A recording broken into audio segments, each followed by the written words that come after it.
አሰላሙ አለይኩም ወራህመቱላሂ ወበረካቱ። ወደና የተከበራችሁ ውድ የፋይዛት ውብ ቤተሰቦች እንዴት ናችሁ? ደህና ናችሁ ወይ? ደግ ናችሁ? እኔ ደህና ነኝ አልሐምዱሊላህ። እንግዲህ ከስንት ቆይታ በኋላ ዛሬ ብቅ ያለው ማለት ነው። ጠፍቼ ነበር።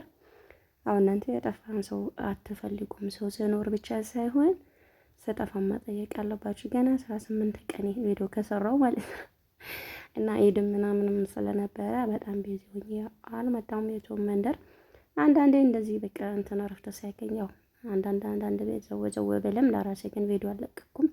ያው ኢትዮጵያ ታውቃላችሁ፣ አንዴ መብራት አይኖርም። መብራቱን ስታገኙ ሸበካ አይኖርም። በዛ ምክንያት እንግዲህ ጥፍት እያልኩ ብቅ እላለሁ ስል ደግሞ ያው አርህቡ ብላችሁ መቀበል አለባችሁ ማለት ነው። ያው ተመቻችቶልኝ አይደለም የሚጠፋው። ዩቲዩብ ደግሞ አንድ ቀን ሁለት ቀን ስትጠፉ በዛ ልክ ስለምትረሱ ማለት ነው። ጓደኞቼ ይሄንን ላስታውሳችሁ።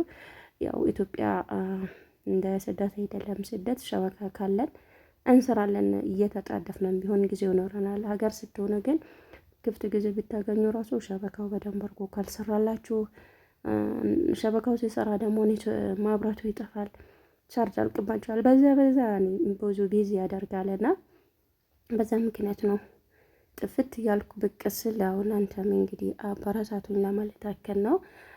ውድ ቤተሰቦቼ ዛሬ እንግዲህ የመጣሁበትን ርዕስ ትቼ እንግዲህ በራሴ አጃግባሁኝ ወደ ርዕሴ ስመለስ እንግዲህ ሩታ ሁላችሁም እንዳያችሁት ከዚህ በፊት ወታ ሄዳ ነበር። አሁንም እስከ ዛሬም እንዳልተመለሰች ነው። በጣም መሯታል። ሴት ልጅ እንግዲህ እንደዚህ በሚዲያ ላይ ስታለቅስ አይደለም በሚዲያ ላይ በጣም ከባድ ነው አይደል? ሴት ልጅን ማስለቀስ በተለይ ደግሞ ትዳሪ ነው ብላችሁ የገባችሁበት ትዳር ውስጥ ስታመሩ በጣም ከባድ ነው ማለት ነው። ያው ጋሽዬ እየለመኖች ነበር ወደ ቤት እንድትመለስ። እሷ ግን ያው እነሱን ስታገኝ ያው ስሜቷን አልተቆጣጠረችም፣ እያለቀሰች ነበር። እኔ ከምር አሳዘነችኝ። ያው ሴት ልጅ እንግዲህ በብዙ ነገር ትበደላለች። ከድሮም ጀምሮ ያው አላህ ካገራለን እንጂ አስቸጋሪ ነው ማለት ነው። ለሰው አውጥታችሁ የምትናገሩት ነገር ብዙ ነገር ይኖራል። ግን አምናችሁ ትዳሬ ብላችሁ የገባችሁትን ደግሞ ትዳራችሁ አለልን ቀጥ ብሎ ካልሄደ በጣም አስቸጋሪ ነው። ጋሼም ብሏል፣ አንቺም ትዳሩን አውቀሽበት አይደለም የገባሽው፣ እሱም አውቆበት አይደለም የገባበት። ሁለታችሁም ሲያችሁ ግን ትዳሩን አካሄድ በደንብ አልያዛችሁም ብሎ እየተናገረ ነበር ጋሽዬ ማለት ነው። እውነት ነው። ይሄ ሶሻል ሚዲያ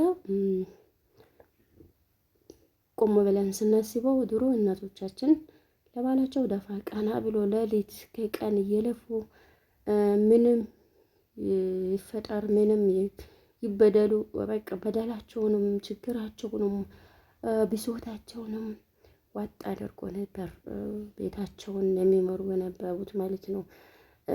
በዚህ ጊዜ ደግሞ አይደለም እንደዛ።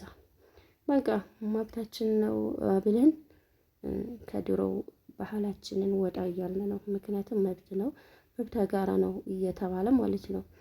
እውነት ነው ጋሽዬ እውነት ነው የተናገሩት። በዚህ ጊዜ ያለው ሰው በተለይ ማለት ነው ይሄኛውን ሶሻል ሚዲያ የሚጠቀመው ሰው እንደ ድሮው ለትዳራቸው እናቶቻችን ቅድመ አያቶቻችን ደፋ ቀና ብሎ ለዚህ ያወረሱንን ያክል አይደለም። ከነሱ የተማረን አይመስለኝም፣ ከራሴም ጨምሮ ማለት ነው። አሁን የምታየን የጊዜው ገንዘብ የጊዜው እይታ እንጂ እኛ ትዳር መፍረስ በተለይ ባለትዳር ሆነን ሶሻል ሚዲያ የምንጠቀም ከሆነ ከብዙ ነገር ያራርቀናል ማለት ነው።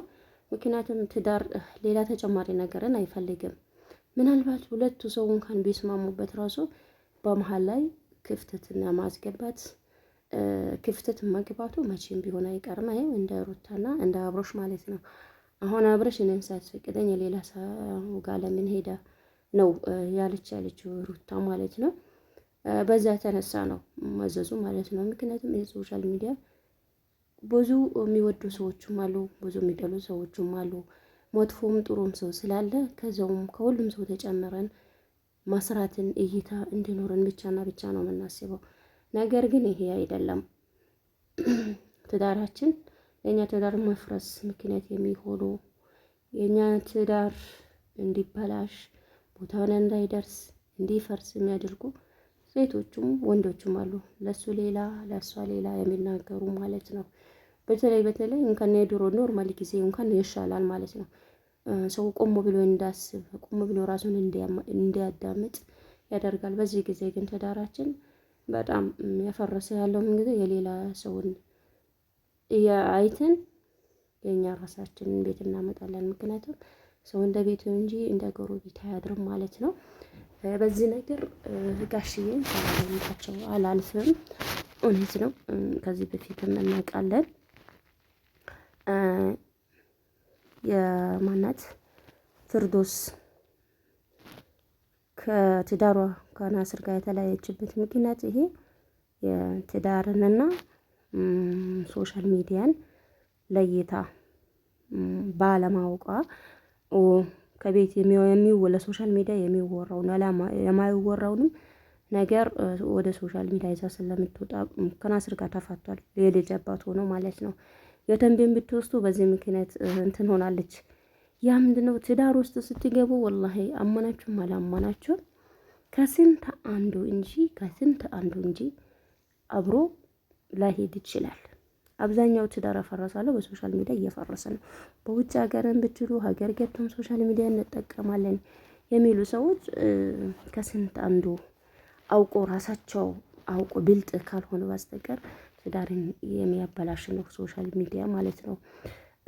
አንድ ሁለት ጠቅሼላችኋለሁ። ከስንት አንዱ ነው እንጂ ትዳሩ ትክክለኛ ትዳር አይደለም። ምክንያቱም የሶሻል ሚዲያ ነው። እሷም ከወንድ ጋር ትሰራለች፣ እሱም ከሴት ጋር ይሰራል። በዛ ላይ ደግሞ ቅናት አለ። እሱ ከሴት ጋር እንደዚህ ይሰራል፣ እንዴት በዛን ያክል ይቀራረባል፣ እንዴት ሄዶ ያድራል፣ እንዴት በቃ እንደዛ እየተባባሉ በመሀላቸው ክፍተት ይፈጠራል። ያ ክፍተት ደግሞ ያው እንትን እየሆነ ይሄድና ወደ መፍረስ ደረጃ እየደረሰ ነው ማለት ነው። ሩታዬ አብሽሪ፣ ለከይር ነው። አላህ እንግዲህ ትዳራችሁን ምሳሌ ያደርግላችሁ፣ እስከ ዘላቂ ያደርግላችሁ። ያለውን ነገር እንግዲህ ፈታችሁ በሰላም እንደምትኖሩ ተስፋ እናደርጋለን ማለት ነው። ግን ያው ሴት ልጅ በዛ ልክ አማራ ስታለቅስ ማየት ወላሂ ከባድ ነው። ለማንም ቢሆን ከባድ ነው። ሩታ ብሶት አለባት ይመስለኛል፣ አላውቅም። አንድ ሰው ውስጡ ላይ በጣም ለሰው አውጥቶ የማይናገር ወይም በቃ እሷ ያየችውን ነገር ሌላ ሰው ብትናገር ማያምናት ከሆነ ምንድነው ብሶት ነው። ያው ይሄ ነገር እንደዚህ ተደረገ ብላ ወይ ለመናገርም የሚከብዳት ከሆነ ብትናገርስ ይሄ ነገር እውነተኛ እኔን አያስደርገኝም ብላ ይሆናልና እሱ ጥፋተኛ ሆኖስ እኔ ላይ አሁን ጥፋቱን ሁሉ እኔ ላይ አምጥቶ እየጣለብኝ ነው ብላ እየተናገረች ነው። ወንዶች ያላቸው ባህሪ ነው። ምክንያቱም የወንዶችን ጥፋት ኮቴ በኮቴ ብንከተል አንድም ሰው በትዳር ውስጥ ባልቆየ ነበር። ምክንያቱም ሴት ልጅ ያው ቻይናት፣ ብልህናት፣ ብልጥናት ባለትዳሯ ስትል ደግሞ ብልህ ሆና ብልጥ ሆና አይታ እንዳላየ ሰምታ እንዳልሰማ ሆና የምታልፈው ሴት ልጅ ናት። ያ ምንድነው ትዳሯ እንዳይፈርስባት በቃ ያየችውን ነገር የወንድን ኮቴ በኮቴ የምትከተል ከሆነ ትዳሯ መቼም ዘላቂ አይሆንም። ወንድ ልጅ ያው በቃ የበላይነት ነው የሚሰሙ ማለት ነው። የሚያደርገው ጥፋት ግን አንድም ጥፋት እንዳጠፋ አይሰማውና ሴት ልጅ ነው እንኳን ተሳስታ አንድ ቀን እንኳን ብትሳሳት የእሷን ነው ጥፋት የሚያጋንነውና የራሱ ጥፋት ምንም ነገር አይታየውም። ያ ነገር ይመስለኛልና ሩታ እንግዲህ ስሜቷን መቆጣጠር አቅቷታል። አይዞሽ እንግዲህ በርቺ፣ ጠንካራ መሆን አለብሽ። በቃ ገና ልጅ ሲመጣ ብዙ ነገር አለና ዛሬ በቃ እንደዚህ ብሶተኛ ሆነሽ እንደዚህ የምታለቅሽ ከሆነ አሁን መቼም ቢሆን ትዳር ዘላቂ አይሆንም። በትዳር ችለኛ በቃ ለትዳርሽ መክፈል ያለብሽን መስዋዕትነት መክፈል ነው እንጂ በቃ እንደዚህ ተናደሽ ራስሽን አልቀሰሽ የምትጎጂ ከሆነ እሱ አይደለም የሚጎዳው። የምትጎጂው አንቺ ራስሽ ነው። አንቺ ደግሞ እንድትጎጂ አንፈልግም ማለት ነው። እንደ አጠቃላይ ሴቶች ሲያለቅሱ ማየት ከባድ ነው አይደል? እና አይዞሽ አብሽሪ ማለት ነው። እንግዲህ ሰላሙን አላህ ያወርድላችሁ። ተስማምታችሁ ወታችሁ ስትገቡ ነው ለእኛም ደስ የሚለን። እሱም በአንቺ ሲያማር አንቺ በሱ አማረሽ ስታለቅሺ ስትወቃቀሱ ማለት ነው ማየት ተገቢ አይደለም። ስለዛ የኛ ውድ እህት የኛ ጀግና የኛ እንቁ ማለት ነው ከምር እንግዲህ ደስታሽን እንጂ ለቅሶሽን ማየት አንፈልግም ማለት ነው። እስቲ ተደስተሽ ተስማምታችሁ ተግባብታችሁ አብራችሁ እንደምትመጡ ተስፋ አለን። ያው አብሽሩ ላላውና ውድ ቤተሰቦቼ በቤት እንግዳ ሆናችሁ ሰብስክራይብ በማድረግ ነባሮቹ ደግሞ ላይክ፣ ሼር፣ ሰብስክራይብ በማድረግ አበረታቱኝ። አብረን እንደግ፣ አብረን እንለወጥ፣ አብረን እጅ ላይ እጅ ተያይዘን ወደ ፊት ማለት ነው። ያው መተጋገዝ መተባበር ባህላችን ነው። አሁን ቢጠፋም ማለት ነው። የድሮ ባህላችንን መርሳት የለብንም። እንተባበር፣ እንተጋገዝ፣ እጅ ለእጅ ተያይዘን ኢንሻአላህ። ሰላም አለይኩም ወራህመቱላሂ ወበረካቱ።